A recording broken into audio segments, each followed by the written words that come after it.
never feel guilty for the work others have to do to win in life.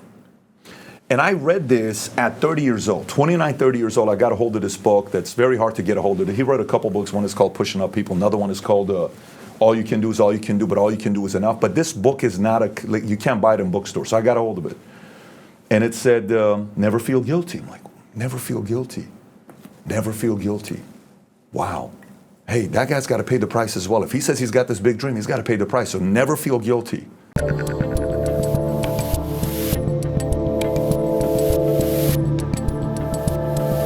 PBD.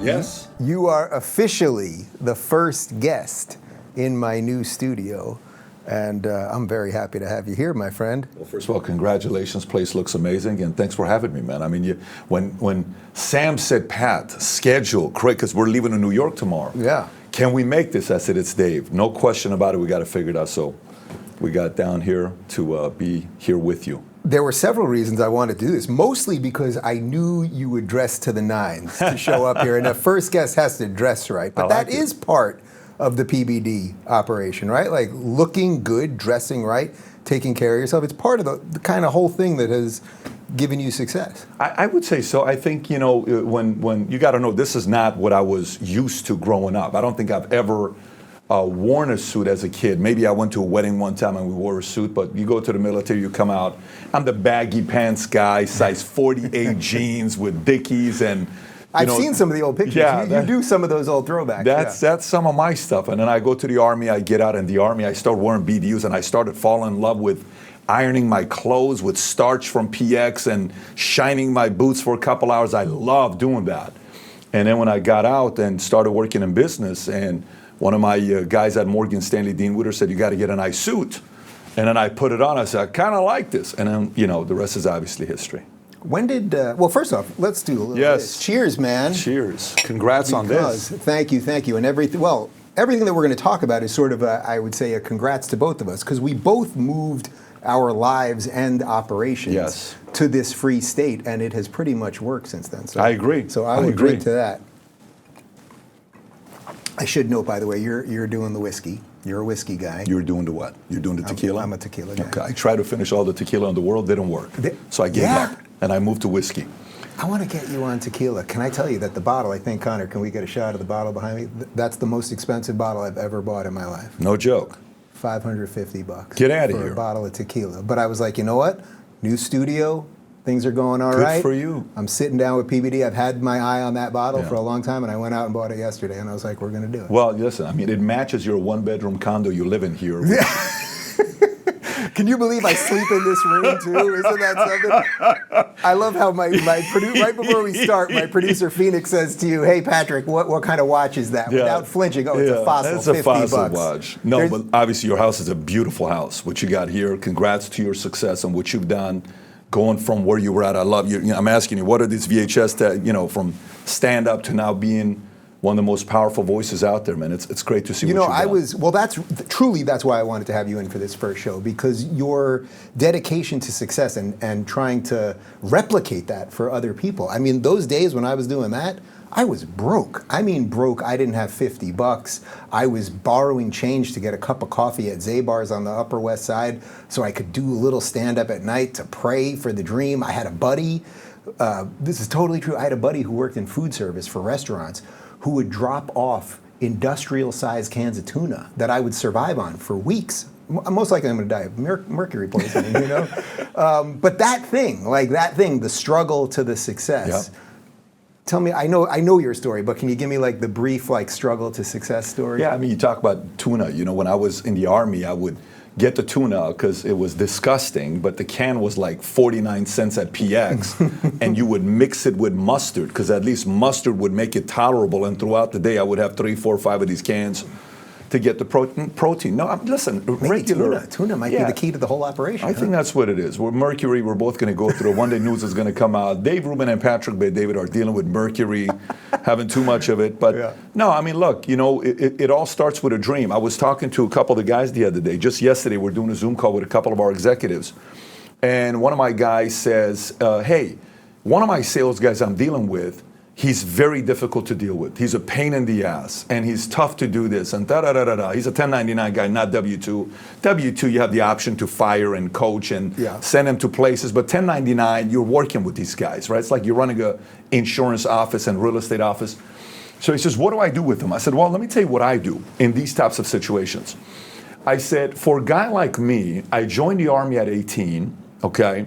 April 15th, 1997. I get shipped to Fort Jackson, South Carolina. My ASVAB score wasn't high, so I only could be infantry or mechanic, so I became a Hummer mechanic. I had 13 Hummers to myself. I had a couple FMTVs and LMTVs. These are the bigger trucks, and I had a Hotel 8 certification, which means I can go tow cars out of the mud, trucks out of the mud, and that's what I did for a living. I thought I was going to do 20 years. Literally, I'm going to be in the Army for 20 years.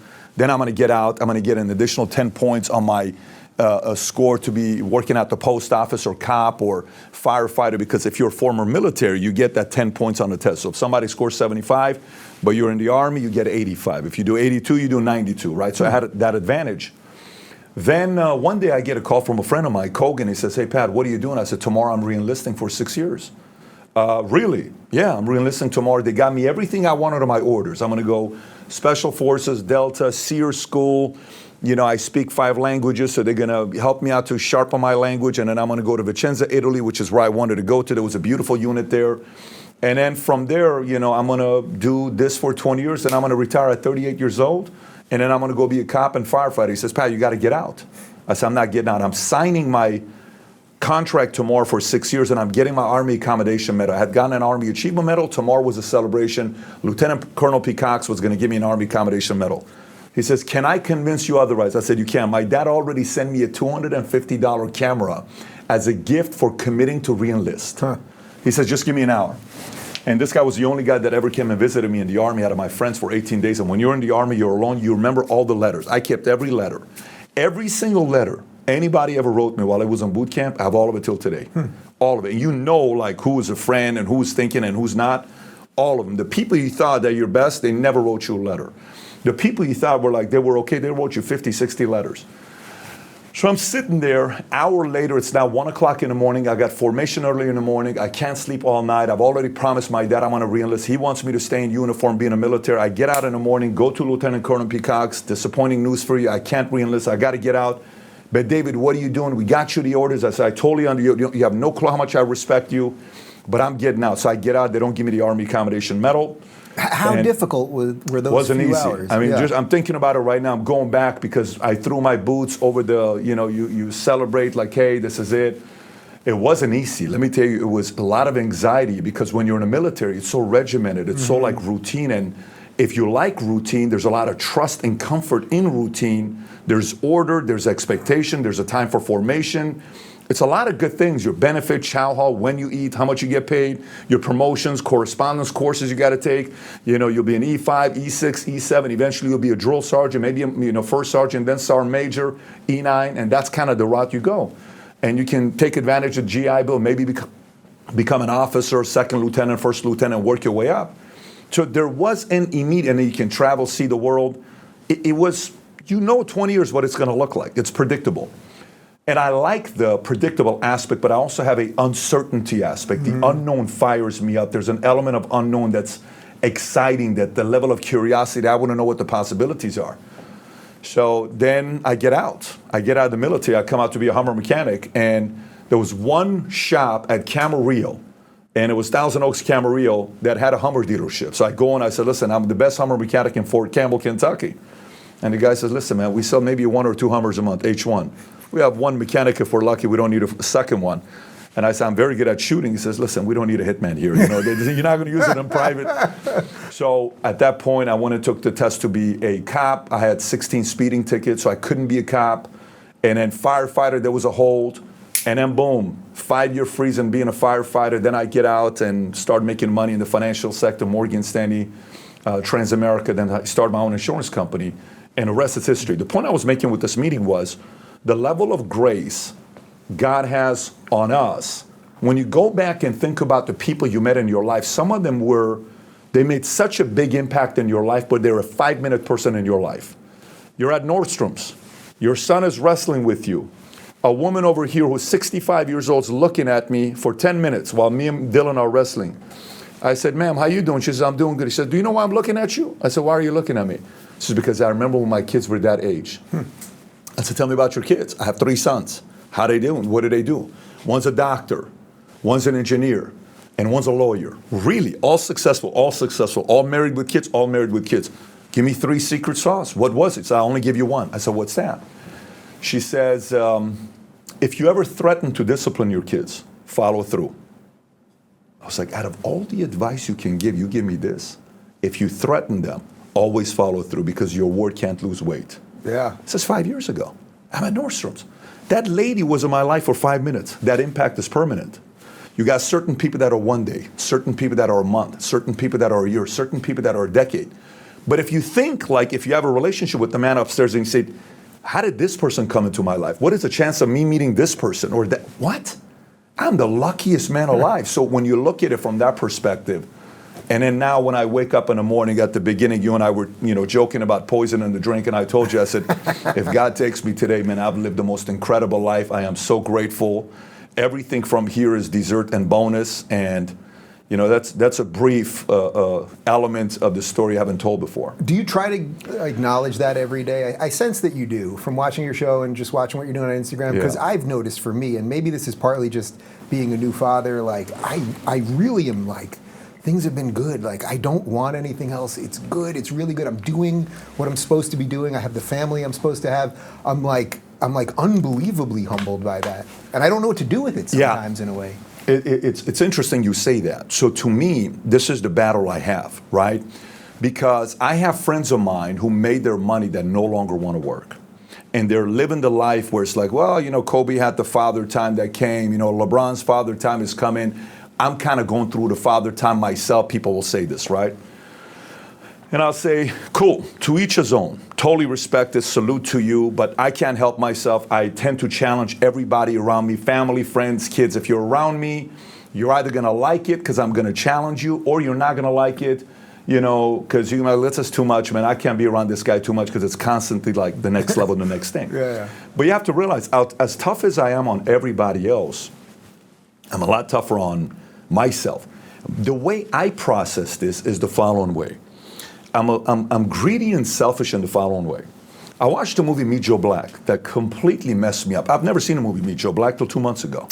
Brad Pitt, right? But I don't think I've seen it. Oh, listen, let me tell you, I can't tell you how ridiculous this movie is. Okay. The Vault conference we held with Brady 2 weeks ago. I talked awesome. I talked about Meet Joe Black for 2-3 days. Because the scene opens up with Brad Pitt shows up, and Brad Pitt is death. I'm not going to give you the whole story, but he says, I'm death. And he keeps rubbing his chest. Anthony Hopkins, one of the greatest actors of all time, because he's having a heart attack. And death comes and says, your time is here.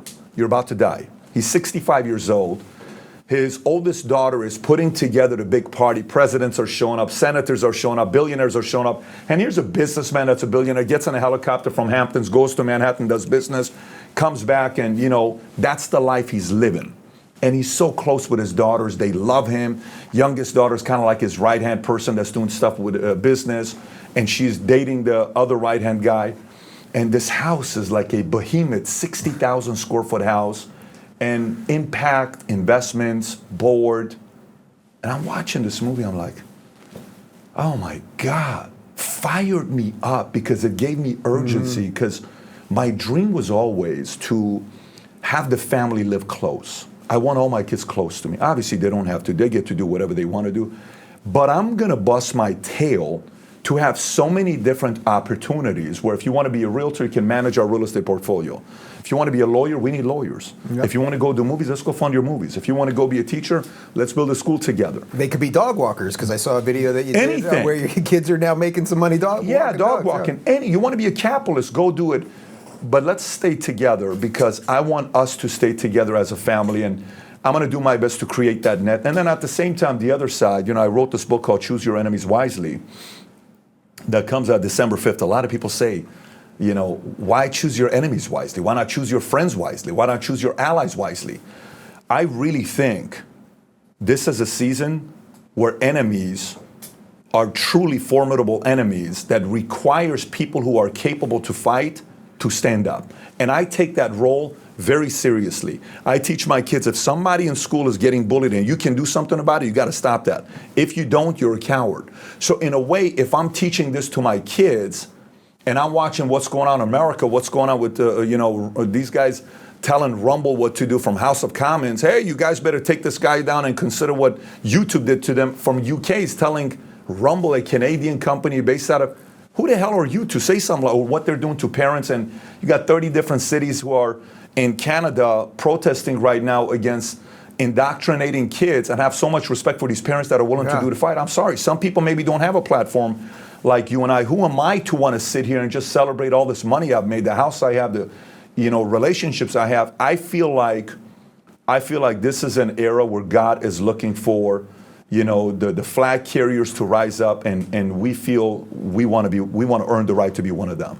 Did you have to do work to not feel guilty over success? Because the mainstream idea of success, everyone wants to pretend it's only worthwhile if you came from nothing. It's only worthwhile if you have nothing, if you're always struggling. But if you came from anything or you have anything, you should be guilty about it or feel bad about it. And I actually remember the first time that I went to your show, which was soon after moving to Florida, and it was so, you guys loved success so much. And obviously the last couple of years have been good to me, and it has been a shift in my mind to not feel any shame around it. I feel pride over it. I mean, I built this, I work with great people, I talk to people like you, but it's like you have to do work to do that, because you have to overcome what society's telling you about success. It's a great point. I read a book once by a man named Art Williams, a man I look up to a lot. He's a great leader. He went from being a regular guy in the insurance industry, built a company, became a billionaire, bought an NHL team, and just great family guy. I think he's been married for 50-something years to his wife, if not longer. And he's impacted a lot of people's lives. In one of his books, he says, never feel guilty for the work others have to do to win in life.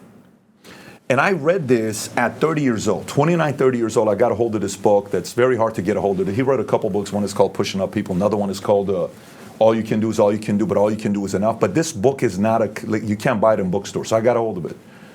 And it said, never feel guilty. I'm like, never feel guilty. Never feel guilty. Wow. Hey, that guy's got to pay the price as well. If he says he's got this big dream, he's got to pay the price. So never feel guilty.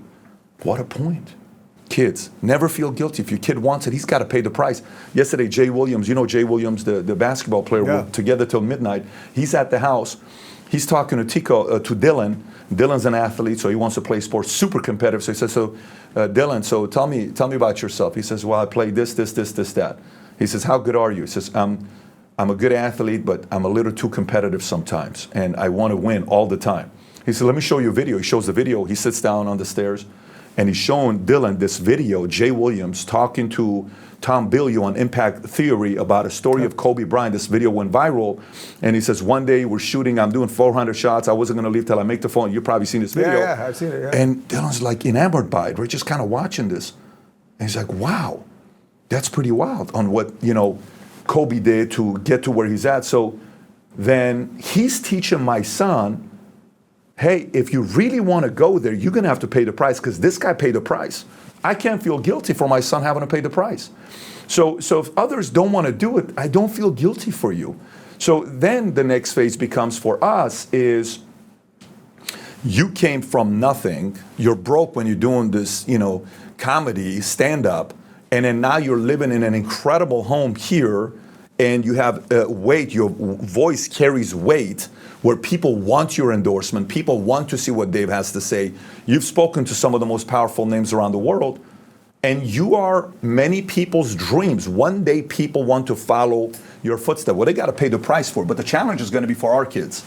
Our kids are going to go through the other part. Well, listen, you're a rich kid, and you're this, and you're that, and you're this. I'm reading this book by Joseph Kennedy. And Joseph Kennedy, in his book, when you read it, one of the things he didn't want to do is never wanted to give credit to his parents, because he wanted to say, I did it myself. So, as you go into this phase, our kids' challenge is going to be different than ours. Last night, I'm really challenging one of my kids hardcore right now, and my wife and I are having a conversation because we're reading Musk's new book. Phenomenal book, by the way. I don't know if you've gone through it yet. I haven't gone through it yet. Phenomenal. Yeah. Just a very. It just came out a couple of days ago. You're on it. You're on it. It just came out. The story with him, Kimball, sister, 2 hours he would walk to this, and how he would get into fights and bullied, and the way his dad was, and why he lived with his dad, and Kimball. Which is a very interesting story you read. And it's like, babe, I said, babe, you need to listen to this book because you have to know one of our kids wired this way, so we have to understand him better. And she says, but, you think we're being a little bit too tough? I said, babe, if life is going to be, everything's going to be easy and perfect and no challenges, like we need to create a little bit of challenges for our kids to be tougher. And that's the element of, as a parent, we need to be creative. And that's not easy to do because we have the resources to make their lives very easy.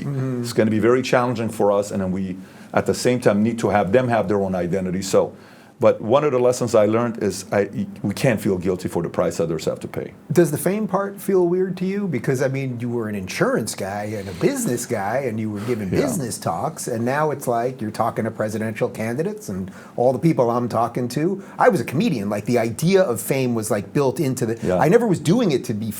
Maybe subconsciously I wasn't consciously doing it that way, but like fame was going to be an extension of what I did. You go into insurance, you're not going, I'm going to be famous one day.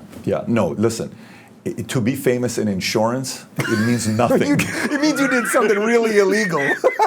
For you to be, wow, what a famous insurance agent, right? The way he signed that contract is just incredible, right? That guy moved a lot of freaking paper. Death certificates. There is no like sports that Patrick Bet-David, watch the way he signed his insurance policy. There's no such thing like that, right? So it's kind of weird. So no, but I think what I like about it is the evolution of it, where it wasn't sudden. What is very tough is no one knows who you are, and boom, here we go. Like Deion's son right now, you're seeing the amount of fame he's getting, but he's had the best mentor to coach him for, Deion, because Deion was, the face, the greatest athlete, I would say of all time, what he's done, just athlete, not winner, athlete, the greatest. I put him number one, I put Bo 2, I put LeBron 3, the greatest winners of all time. I got MJ and Brady at the top, then it's a couple other guys. You think that's purely because of, this is a sidebar, but you think that's just purely two-sport athleticism? Oh, his 40, his the way he played, you're hitting 324 for the Atlanta Braves.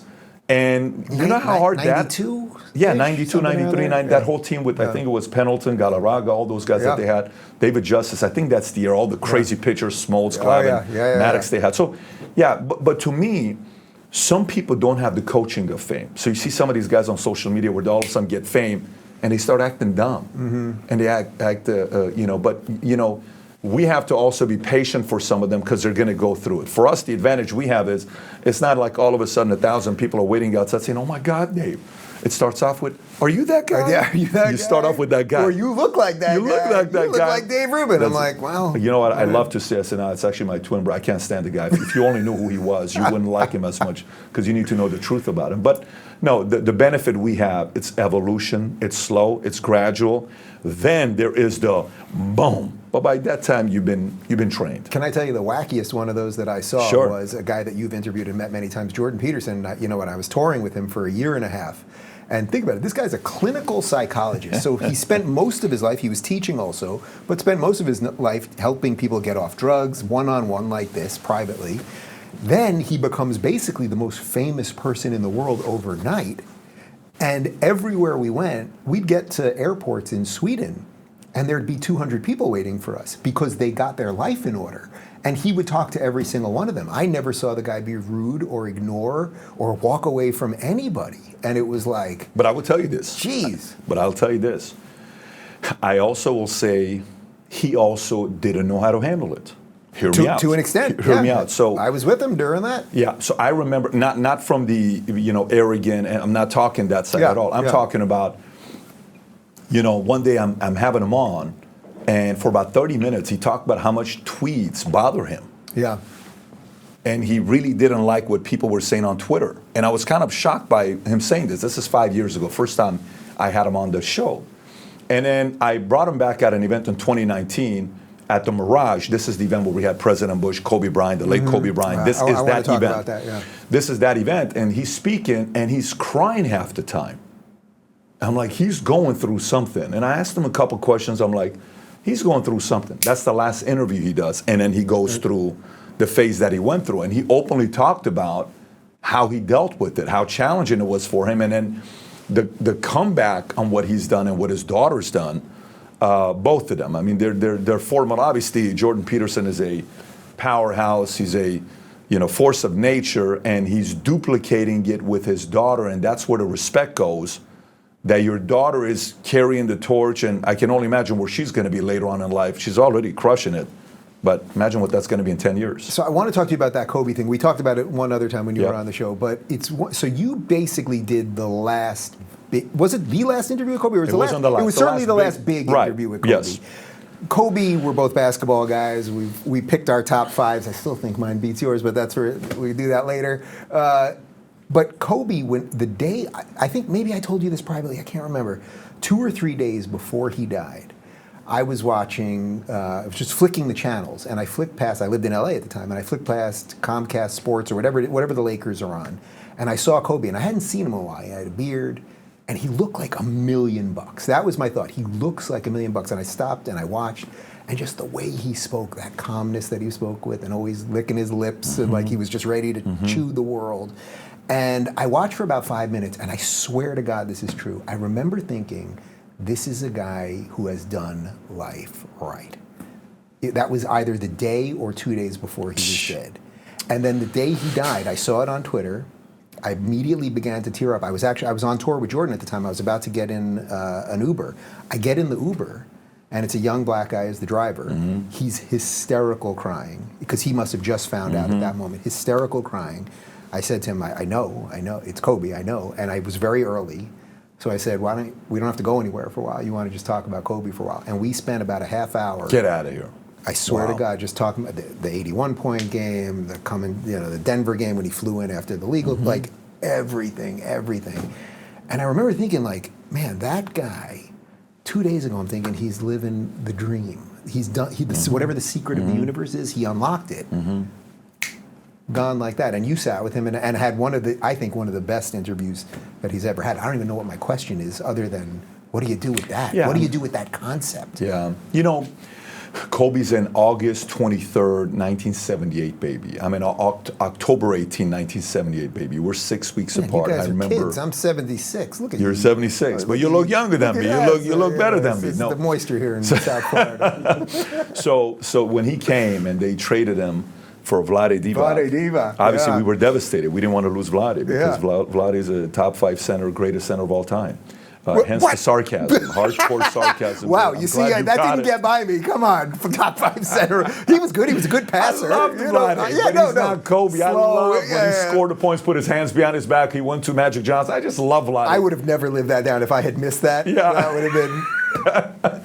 So top 5 Czechoslovakia or Yugoslavia, I guess. Yeah. And by the way, I think he's a GM or something for Sacramento. I don't know if he still is or not, but I like his swagger. And those Sacramento teams are awesome. Phenomenal. Him, Christie, and all those guys. Stojakovic, great team. But it was like, I'm gonna go this place. I'm not an athlete. You're gonna go this place. But listen, man, I'm gonna bring the Mamba mentality in my own way in the insurance space. And boom. And then later on, 2019, there's a video of me dressed as Doc from Back to the Future. And it's a video. I'll show it to you afterwards because it's not public. And I'm saying one day, this is 2011, I have Doc's hair, I'm wearing the whole thing, this event we're running, I brought the DeLorean, I'm doing a whole skit from stage with myself and a couple of our guys, John, Fred Terrace, and all these guys. We're doing what we're doing. And I said, one day, 2011, I haven't even started a YouTube channel yet. And I said, one day, the great Kobe Bryant will be on our show and we'll be having him interview and da-da-da-da-da. So that vision was casted 8 years later. Kobe's at the event. Our guys can't believe this is happening. And he comes in. Hour and a half we spent in a conference room together before he hits the stage. He talks to Dylan for 15 minutes. Dylan at the time was 5 years old. He talks to Jen for 15 minutes. They have the best conversation together. Then a 70-year-old woman, 75-year-old woman comes in, very nicely put together, and he runs up to her. They hug each other and they have the nicest conversation where you can tell the level of respect and love he has for her. And I don't know who she was, but there was a certain level of relationship towards each other. And he says, so, Pat, do these types of interviews live make you nervous? I said, no, I'm good. He says, me neither. I played in front of 20,000 people. I said, no, I totally get it. I mean, you're Kobe. I don't see you, but I'm good at this point. Then we hit the stage. 1,000 people run up. We had to call the security. The benefit we had, because the president was coming, we had 100 Secret Service, so everything was pushing him out. And then we sat down, we did the interview. And obviously the rest is history. But the day when he passed away, we were at Seasons 52 in Dallas, in Plano. And my phone says, Kobe Bryant, helicopter. Jennifer looks at CNN, we're like, what? Then I go to ESPN, what? Twitter, because you know sometimes these hoax, you're like, this is not funny. You can't believe it. And then Dylan is like, wait, my friend Kobe? So, yeah, I mean, I was pretty wild. But you know what it is, what you're saying here? That's the whole concept where you have to enjoy the process, even when you're in the grind, driving, to know that at any point this can be taken away from you. Yeah. Just enjoy it. Because in some ways, people take that message and say that's why I don't work that hard. Why it's the purpose of working that hard? If I know I'm going to die one day, why am I doing all this stuff? That's also not the right way of thinking. I want to work hard with the people I love and using the talents that God gave me. But if He takes me today, I'm good as well, because at the end of the day, you have no clue what that day is going to be. Do you consider yourself political? Because we're crossing paths now a lot, and the type of people that are watching us are very similar in the political sense of things. But I can never tell if you really are political. Like, I saw you at the GOP debate. That's a pretty political thing. I go on your show. We talk about politics. You didn't do the DeSantis thing yet, right? It was scheduled, they rescheduled, but then the hurricane, 2 or 3 times. Yeah. The hurricane hit also, because he was going to you, and then he was coming to me that afternoon. Right. And then the hurricane hit. But obviously you're political in the things that you talk about. But do you consider yourself a political person? What does a political person mean? How that you really that? You really like the game of politics. That I do. Really like the. You're passionate about the issues. Like, you really think about all of the issues. And I do. My parents got a divorce, so I watch these guys get 2 divorces and remarry each other twice, right? And what? My parents got married. Married and divorced twice? They got married. My sister's born. They get a divorce. 2 years later, they remarry. I'm born. Then they get a divorce again. That's my. And that was it, though. They didn't get back together after that. They can't. If they're in the same room, they're going to resurrect the guy. On that one. Yeah. Where are your movie people? But my mother's side, a lot of them were communists, and my dad's side, a lot of them were imperialists. These guys loved the Shah. They hated the Shah. These guys, loved capitalism. They hated capitalism. They loved Karl Marx. That was their Bible. Stalin, he was a great leader for Russia, USSR. All these rich, greedy people in America, all they care about is money. We care about family. Why would you work that hard? You should come home at 3 o'clock and have watermelon and cheese and cut it up and sit down and have a conversation together. Who cares about the car you drive? Who cares about this, that? And I watched this. So for me, I didn't like politics because I saw the fact that the 2 people I loved the most got a divorce because of politics.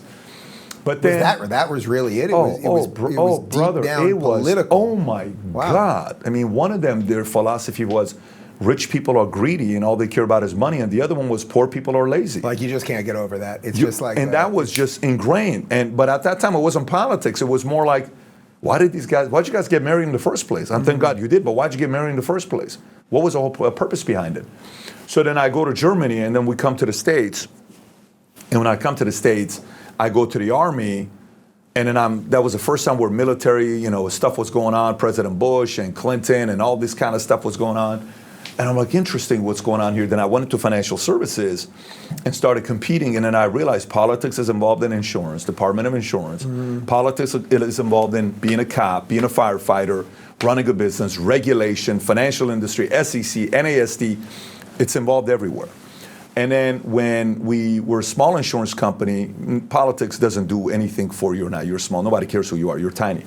Then when we got bigger, and then all of a sudden we have a business that's national. We're appointed in 49 states, and we have offices all over the country, a few hundred offices. Then you notice there's a lot of politics involved. All the guys that were all nice to you, and now they're like, you can build anything you want. You can be as big as you want.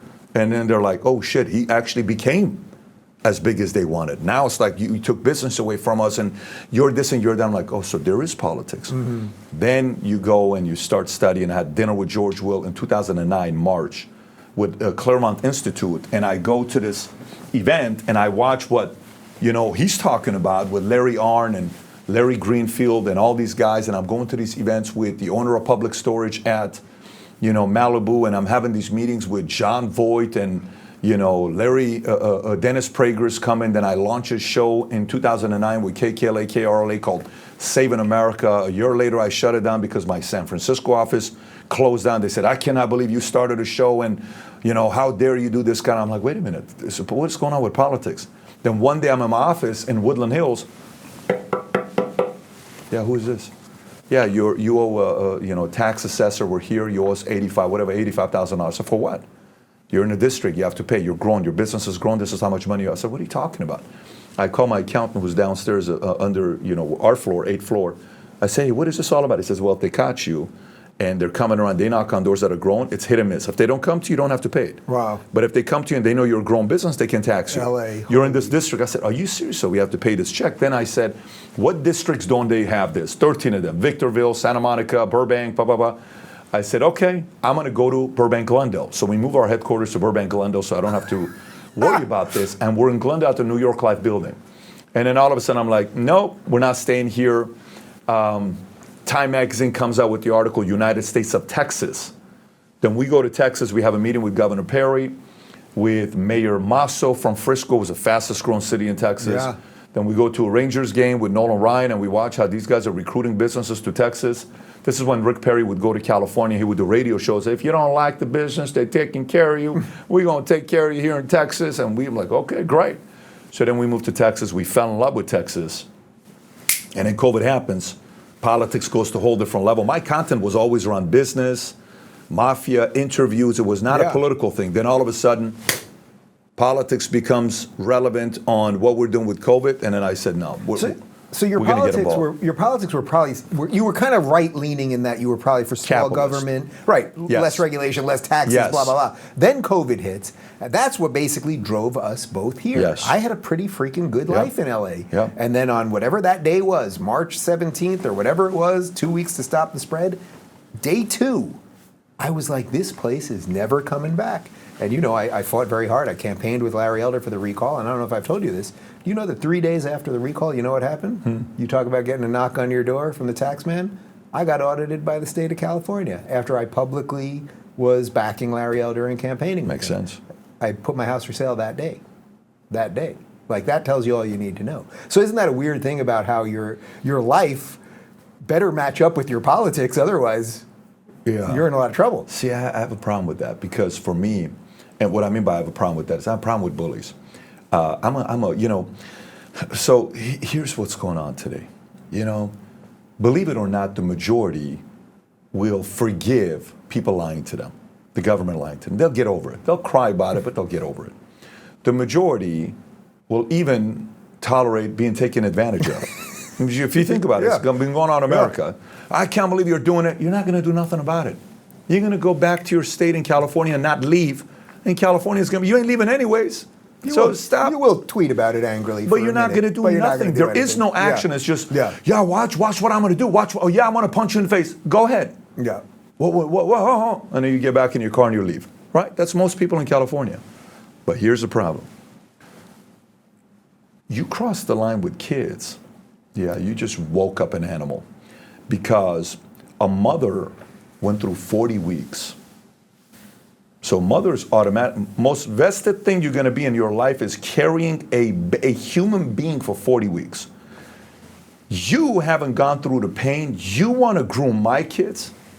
I'm good, man. We're not going to do this. So all of a sudden, what the hell happened to this guy's, rage? I've never seen you be like this. What happened to all these mothers? What happened to all these parents?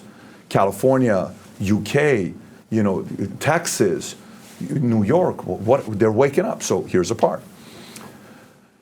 For most people, there's a saying that says, whatever you don't hate, you learn to tolerate.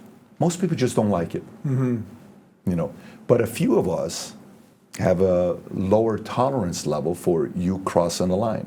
What do you, I want you to continue, but what do you think that is about us? Like now as a father, I know a new layer of it, but what do you think that is? What do you think it is about you that is just like, I will be one of the people that will call out the bullshit? Yeah, I don't know how to answer that question. I would say for me, It's either in your DNA, it's either, you've gone through losing things in the past, or you've had a moment in your life where you weren't paranoid and you lost it all and you're like, damn, I should have been paranoid, or you were too tolerant and things were taken away from you, or you were kind of like, yeah, he's going to be here all the time, and then boom, he dies or she dies. So you have a different level of paranoia. Like when you read Musk's book, you realize why he's doing what he's doing, because of the pain he's gone through. Some of us have lived a harder life where we are willing to use that pain to do something about it. But what I am saying is the fact that so I used to pray for four things, right? For the longest time. It's always been, as the David family, we lead, respect, we improve, we love. We don't get bullied, and we don't bully. And we pray for four things: courage, wisdom, tolerance, understanding. Courage, because if your vision is big, you're going to do something big, you're going to face certain things that you don't know how to handle, you need courage. Wisdom, if you're planning on leading everybody, you're going to sometimes lead people smarter than you and older than you need wisdom. Tolerance, because people are annoying at times, you got to tolerate them. And last but not least, understanding. Everyone's dealing with something, so it's good to have some understanding, right? But the tolerance part, I'm not praying about it anymore. I skipped through it. I said, God, I ask you to give me courage, wisdom, and understanding. I don't want tolerance. Why not? The reason why I don't want tolerance is because tomorrow I have a big show on PPD Podcast. And by the way, we've been working on this for months, and it got ugly, but we finally pulled it off. I have 2 Muslims coming on the podcast, and I have 2 Christians coming on the podcast. Till this morning, it wasn't happening. Both camp backed out, and we had to change some names because they couldn't get their passports. But we finally got them to be here tomorrow. Okay, so we're doing this conversation together. And my goal is, we can have a friendly conversation. What about this with Prophet Muhammad? What about this with, jihad? And what about this with Christians this? And what about this one? And what about this? And what about this? No problem. What do Jews, Christians, and Muslims have in common? That's my interest. We can have the religion debate. Let's do it. Great. By the way, everybody could be wrong. And everybody could be right. And only one person could be right. Yeah. And we don't know. That's why it's called faith. Yeah. Faith is believing in something that we have not seen, right? It's faith. Now, I'm a man of faith. I believe in God. The risk I'm taking is being non-denominational Christian. I could be wrong, but that's what I'm banking on, right? I will not know till I die. Now, there's been many moments in my life to validate that I've chosen the right faith, but that's one-on-one, right? I can simply tell my testimony. You can say, what a powerful testimony. Let me consider it as well. But it's one-on-one, right? Okay. Look what's going on. Like when I study numbers, I'm like, how are 74% of Muslims voting Democrat? It makes no sense to me. How? Why are Christians so critical of the Muslim religion? Yet, just so you know, Christians, by 2060, the world's going to have 10 billion people. 3 billion is going to be Muslim. That's 31%. And most of the Senate and the House will be Muslims.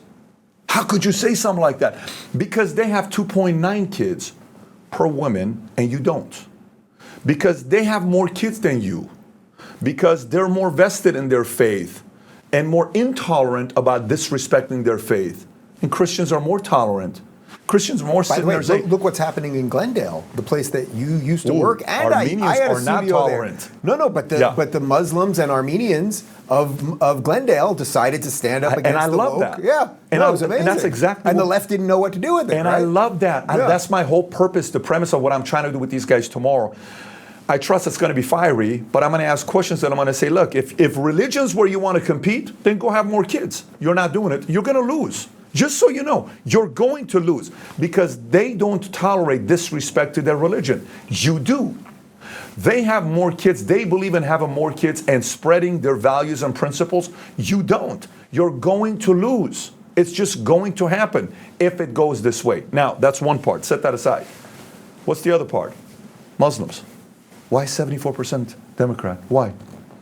Just because of one policy? You vote Democrat just because of one policy. What's the one policy? Just because Republicans are a little bit more pro-Israel? So you go this way? Seriously? That's the only reason? Which, by the way, on the war front, the parties have completely flipped. But completely flipped, right? Yeah. So I'm trying to get that. That's the argument, yeah. I'm trying to get that conversation for them to. Are you on the same page with XYZ? Yes. Are you on the same page with what's going on? Yes. Are you pro-marriage? Are you pro-family? Are you pro-this? Are you pro-that? Yes. listen, guys, what are we doing? Because the scariest thing's going to happen to globalists and the establishment, if all of a sudden they see Jews, Christians, and Muslims being on the same page, they're going to be like, wait a minute, guys. No. You guys can't get along. Yeah. We've worked so hard to make sure you guys hate each other. We have to keep these guys hating each other. Spread a rumor. Bring an old tweet. Did you see what he said about Jews? Did you see what he said about Muslims? Did you see what he said about Christians? And it's like, yeah, and stoke more fire, and that's why we can't like this guy. I'm trying to get these guys because of Christians, Jews, and Christians. Christians, Jews, and Muslims come like this. I think they're going to be shivering, saying, how the hell do we go up against these guys now? Can I give you a good one that maybe you can drop with these guys tomorrow? Is that I took my whole team, we did a week in Israel, and then we went to Hungary, and we went to Jerusalem, first 4 days in Jerusalem. Guess what the most surprising thing about Jerusalem was What's to that? me? It wasn't religion. Obviously, there's religious people. It was the peace. There are Muslim women in hijabs walking next to ultra-Orthodox Jewish guys, hats, Muslim nurses going to school, and the Jews walking by, and Orthodox Christians and Greek Orthodox, and everyone's doing it. And yes, some bad stuff happens occasionally. Find out what happened in Chicago this weekend, and it's far worse. But the level of coexistence and peace, it felt peaceful to me. That's what I kept saying to the guys. Well, isn't this peaceful? I love that. Peaceful. Yeah, I love that. And that's the thing that you're basically asking for and looking for. Yeah. So, I mean, look at our show, right? I mean, you know, I'm talking to Chris Cuomo, and we're building a relationship together. I'm not supposed to get along with Chris Cuomo for a lot of different things, policy-wise. But then I'm having conversations I've made fun of that guy an awful lot on this show. I think we all have, and he's made fun of us. And by the way, guess what? Game. You know, I'm okay with that. I don't care if you make fun of me. I'm okay. Yeah. Sometimes I deserve to be made fun of. Sometimes you deserve to be made fun of. Sometimes he deserves to be made fun of. That's part of the game. You know, when you're playing basketball, and you know, Barkley elbows Jordan in the rib, and then Jordan does back. Hey, you know what? I'm a competitor. You are too. Great. Your goal should be to kick my ass. And my goal is to give a fight. Now, Barkley never got a ring. Jordan took it, and the 2 years he had a chance, Olajuwon took it. No problem, right? That's right. I see that over there. Just so you know, it's the first thing there was I saw another guy on that Olajuwon team. Thank you. Drexler, a top 50 player of all time. You know. Well, yes, I would say top 50, Okay. top 20 of the 80s and 90s. I don't. He's not top 20. I think he's top 15. He's not top 20 of all time. He's top 15, 80s and 90s, in my opinion. That guy was for a 10-year period, I think he's top 15. Monster. 28-point season average, you know, whatever. So going back to it, I think it's okay to grapple and fight. I think it's okay. Like, you know, one of the things we can learn from the UFC is these guys are talking shit to each other. And at the end of the fight, they get on their knees and they hug each other. Like, dude, you have to know for showmanship, Dana White needs a fight, but he's okay if you want to hug after the fight. Mm-hmm. But up until that point, he wants to fight. We want the fight as fans. We want you to hate each other up till the fight. And then afterwards, guess what we all want to see? As weird as this sounds, you love these guys. I'm going to do this, I'm going to do that, I'm going to do this. And then at the end of it, hey, boom, head to head. We get emotional. Did you ever see, I haven't thought about this in 20 years, did you ever see, there was an interview that Mike Tyson did after one of his fights. He beats somebody senseless, like, you know, at the peak of Tyson when he was just 6-second fights, like he beat someone senseless. I can't remember who it was. And remember Jim Gray was the NBC sports guy at the time, and they would just throw him out there. And Jim Gray was this little kind of frail white guy, and he'd get in the ring with all these big guys, and he looked afraid all the time. And he'd get there, he'd be like, what do you think of the fight? And Mike Tyson said exactly what you just said. He said, he's got a family to feed. I've got a family to feed. This is what we do. This is why we do it. That's the part. Yeah. And Jim Gray's like, that's not the answer he wants. Yeah. So, but guess what? We don't want that answer before the fight. We want it after the fight. We're okay with that. So for me, I wanted to create a safe space where people from the left, the right, the middle can come and talk. People who are Democrats who don't want to talk politics, but they're sports, they're TV, they're celebrities, they feel safe coming and talking, right?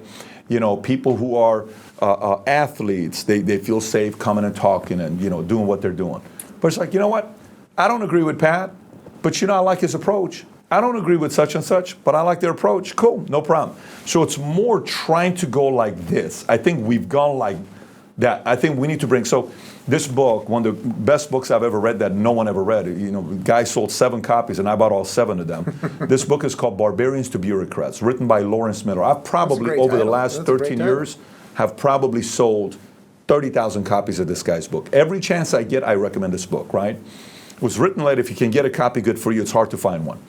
So he talks about the evolution every society and company goes through.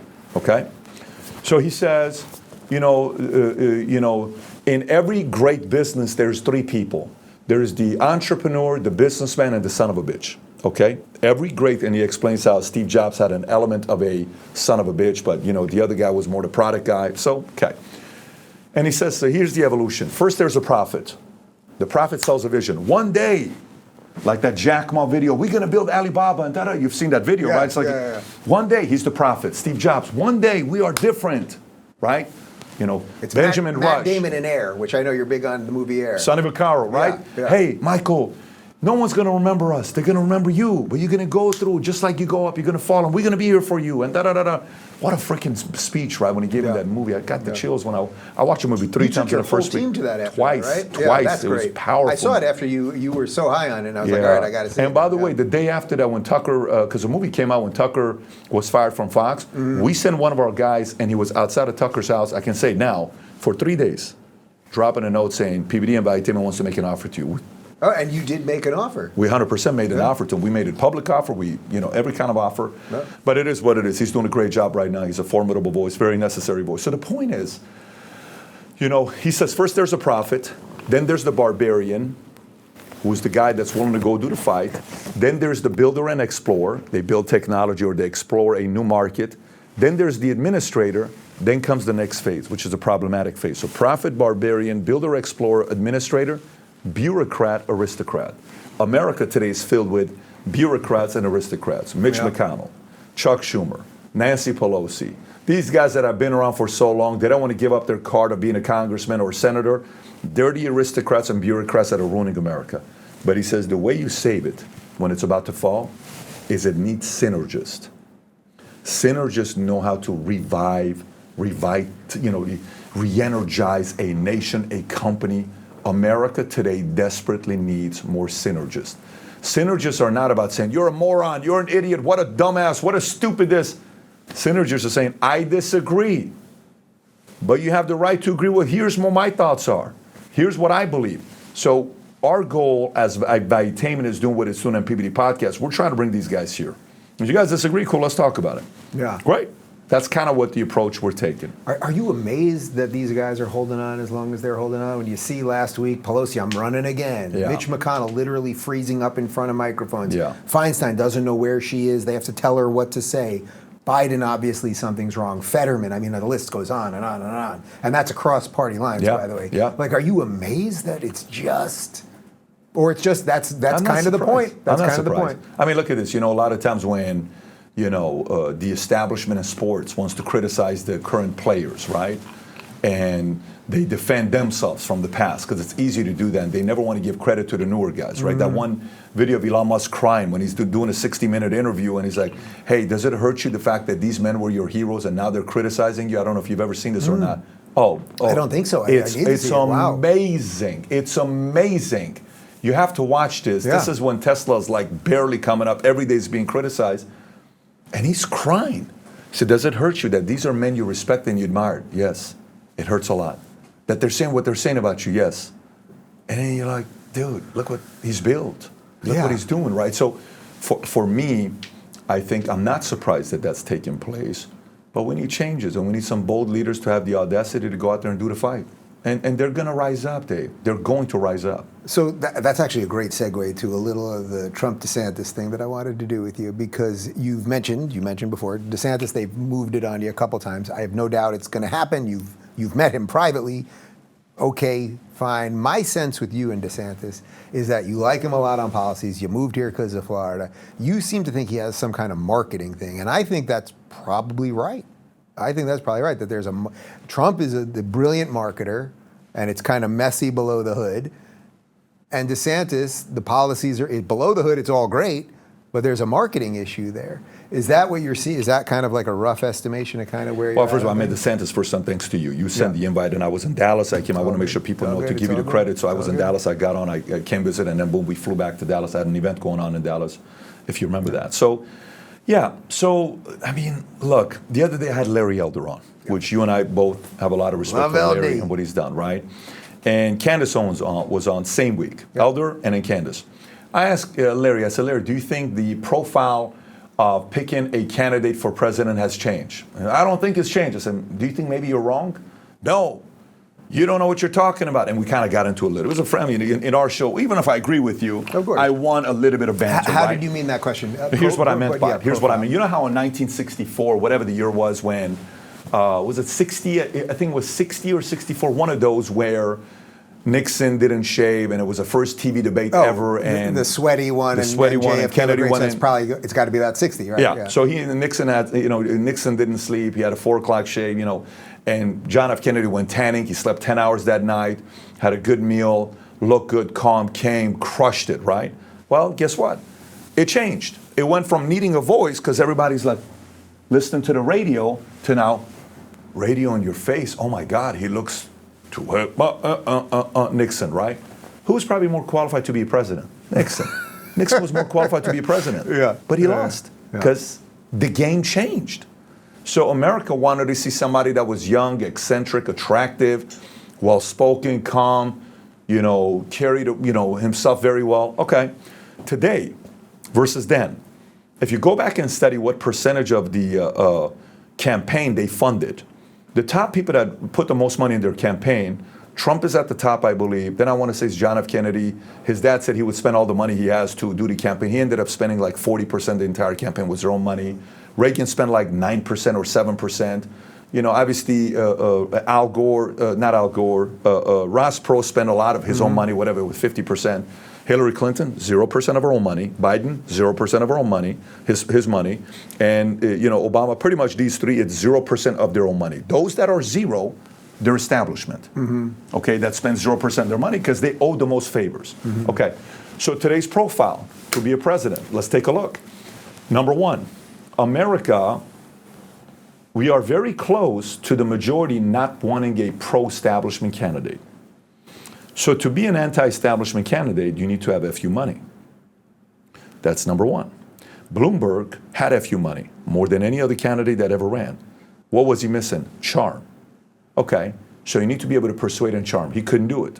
Can I tell you something quick about Bloomberg? Sure. Which is that I said this to Trump the night that I met Trump, that I believed from day one, and I really think I'm right, that Bloomberg only ran as a decoy for Biden.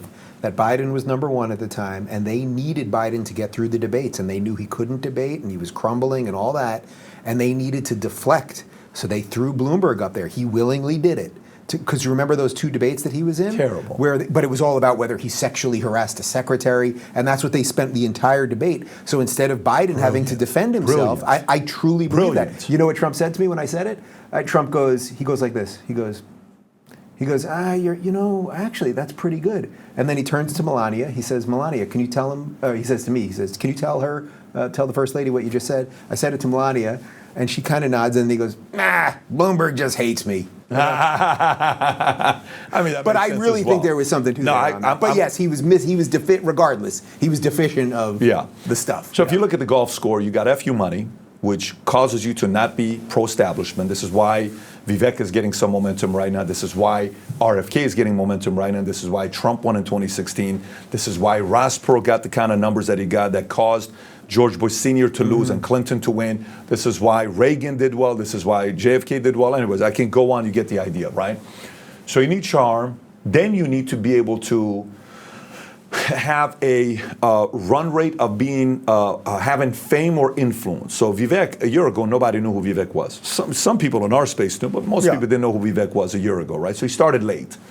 Vivek's going to be a formidable candidate in 2028. He's going to be, because he's going to continue whatever he does next. He's going to be having 10 times the amount of followers. He's going to write a couple more books. He's going to do this. He's going to do that. He's going to be ready for 2027, 2028. Okay. Formidable candidate. What's the next one? So we got FU money, we got charm, we got, run rate of being famous, okay, that your people know who you are, then policies, okay, policies. If you take policies, who do we put at the top with policies? Trump? Do we put DeSantis, Tim Scott, Nikki Haley? Who do we put at the top? I think DeSantis can go against anybody with policies, hands down. I mean, listen, his record is the best when it comes down to Florida. That's why you and I are here. At the end of the day, where do people come and where do people go? No question about it. That's the record. And then the last one is that I added to the list was being able to create an issue that no one's thinking about. And let me explain what I mean by this.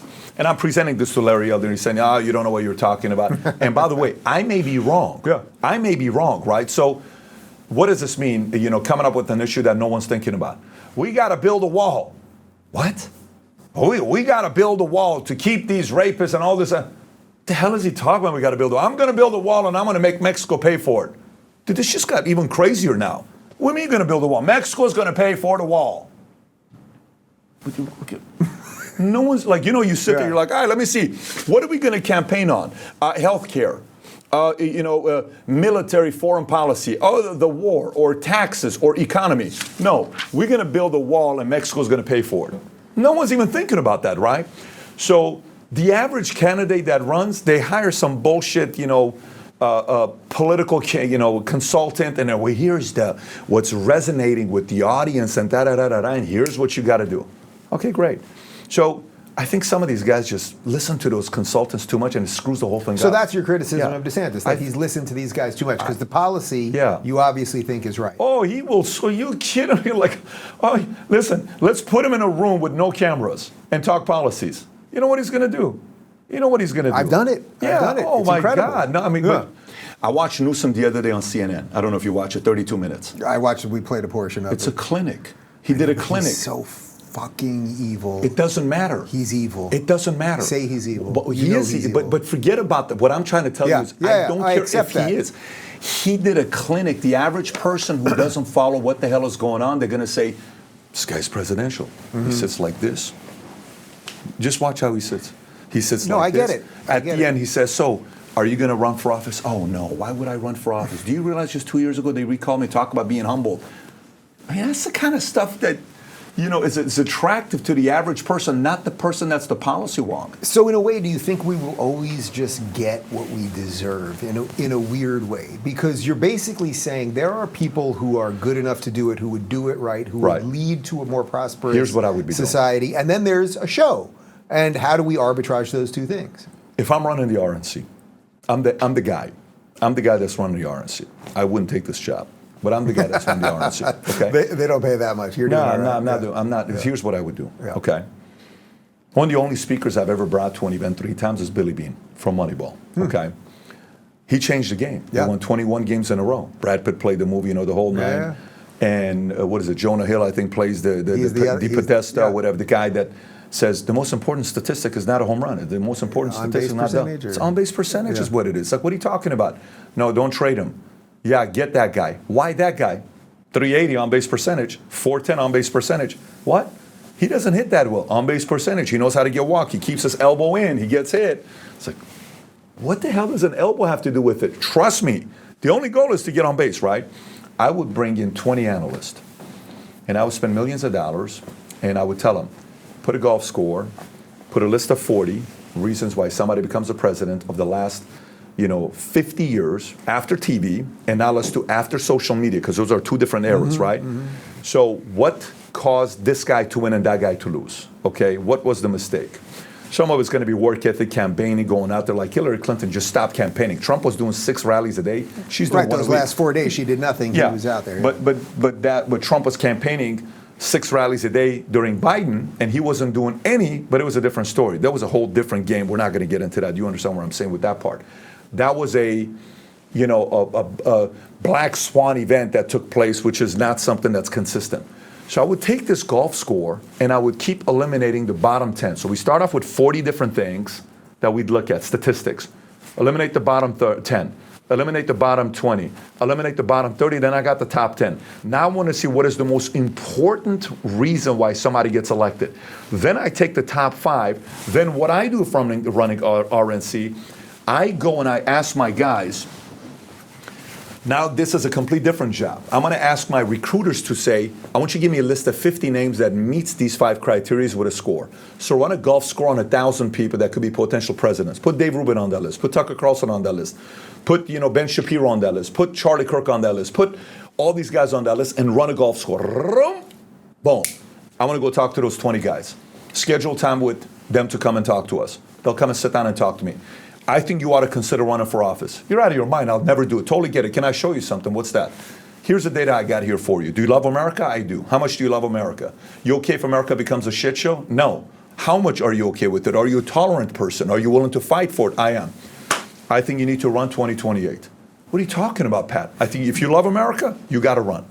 There's no way I'm going to run. You actually have a shot. You're one of the only 20 people in America that has a shot. And my goal is to get the best top 20 formidable guys running for being a president. You're on that list. I'm going to recruit. So it's no longer who they choose to run, who we got to recruit. We're just getting our options. We're like, these are our best? Shit, here we go. Instead, I'm going to say no. Man, by the way, I'm not taking anything away from Tim Scott. I think he's a sweetheart. I'm not taking anything away from Nikki Haley. I thought she showed up to the debate. Yeah. I'm not taking anything away from Ron or Vivek or what they're doing. But I believe we need to run it this way. Then we go sell the right guys into running. I don't think that's happening today. What do you do with the lies on both sides related to all of this? Because, look, I supported Trump. I've interviewed Trump. I like Trump in a lot of ways. And I will vote for him if he's running against the Democrats. So my cards are on the table. The lies about Florida, the lies about COVID, I could go on and on. The lies about Fauci and all that stuff. Like, what do you do with that? You are someone that cares about truth. You've mentioned your faith several times. Like, what do you do about that? Because I think a lot of people are struggling with that right now. They're seeing the lies, and they're having trouble kind of connecting that to the rest of their life or their ethos. And I understand that. Okay. Here's what I've learned. No matter, the more you study history, and whether you like this or not, you can rip this argument apart as much as you want. Some of the best people that fought for our freedom were complicated human beings, period. Misunderstood, complicated, complex personalities, weird upbringing, difficult to be around, strange people, weird habits, weird obsessions, strange vices, just purely complex people who saved the world. These are very weird people. Then you can look at the people that were proper people, the people you like, the people that all the things you and I value, that what a sweet man, what a this, what a that. They don't have the dogfight. I'm sorry. History doesn't favor perfection. The people that go out there and are willing to do the fight, they're not going to fit the profile that everybody's looking for. Is Donald Trump one of the most complicated, complex, strange people? You support him one day, next day, like, what are you talking about? Did she ask you a basic question? Do you know the difference? Can a man be a woman? Can a woman? Just say, why are you taking 5 seconds to answer the question? Just say it. But you don't know why he's doing that. Is he playing with her? Is he playing with the audience? Did he just have a meeting 30 minutes before Megyn Kelly with his 5 people that are trying to figure out a way to give a new messaging because he's losing 3% of the vote in a... You don't know what he's thinking, but what you do know is everything he's doing is intentional. He doesn't wink. He's not a winger.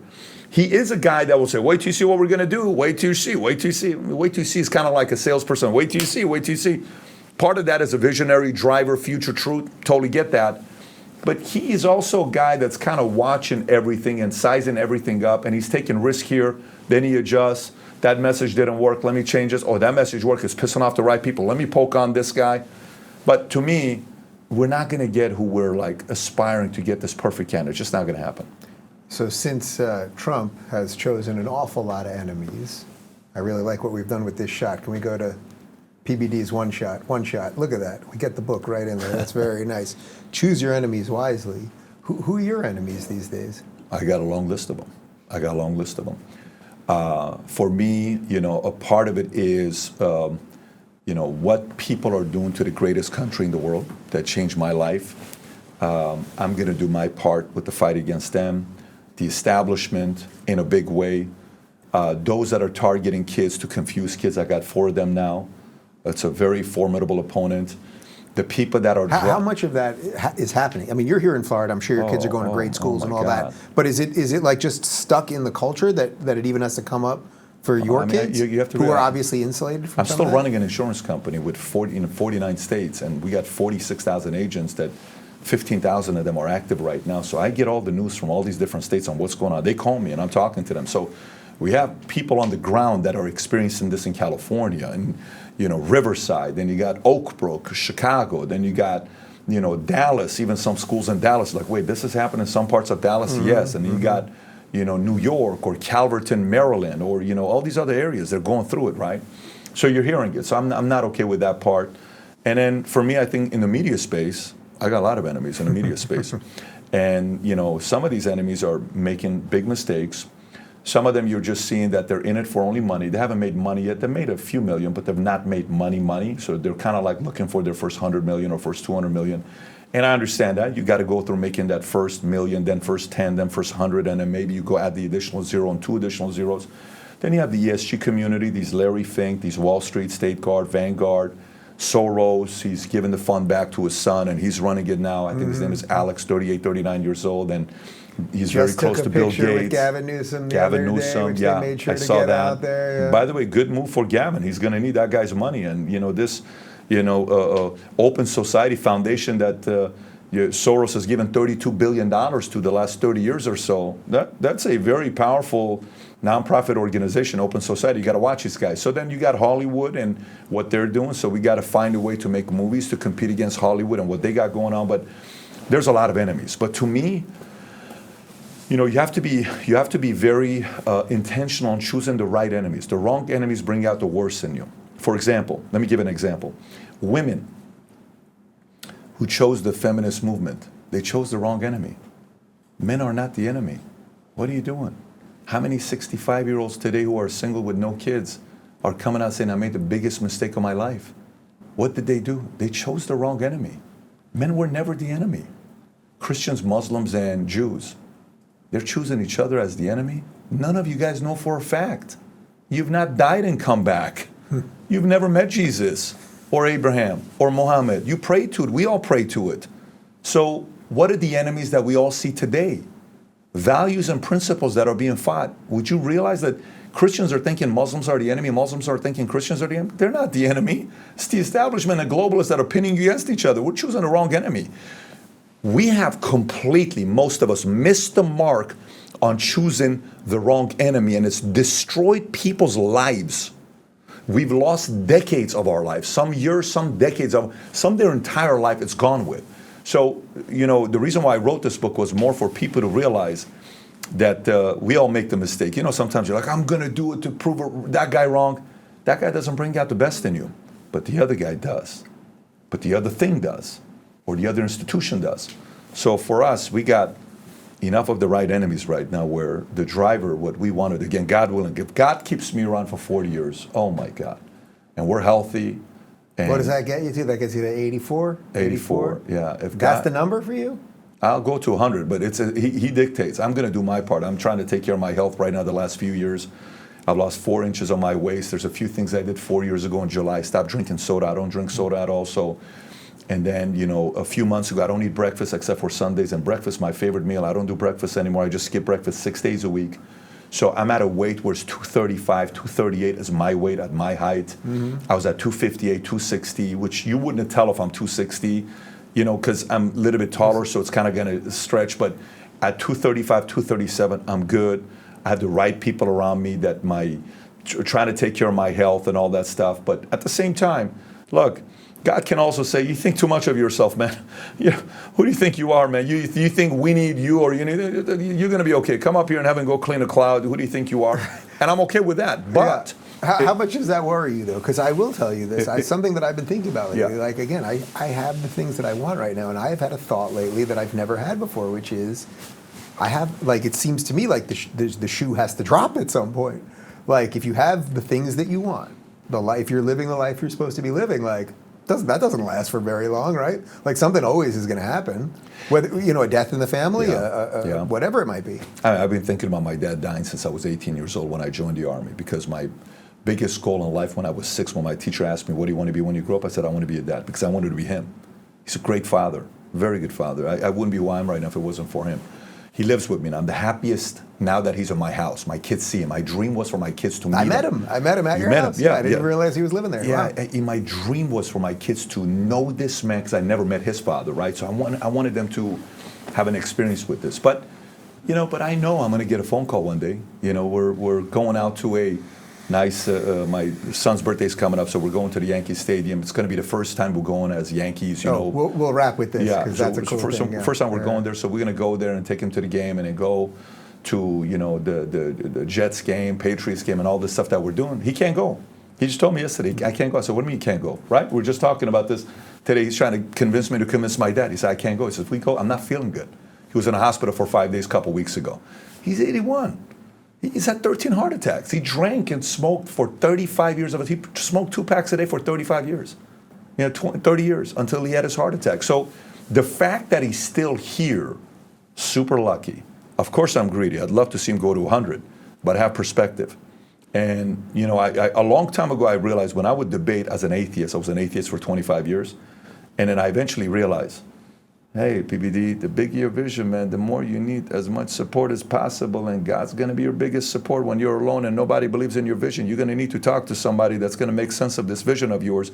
You better get close to the man upstairs. So a lot of things that I'm never going to have the answer for, I have to rely on a source that's bigger than me, and that's the only thing I can give my faith and comfort in. I'm going to cry. I'm going to be in pain. I'm going to be emotional. I'm going to have to go to a lot of walks by myself and kind of break down and go through it.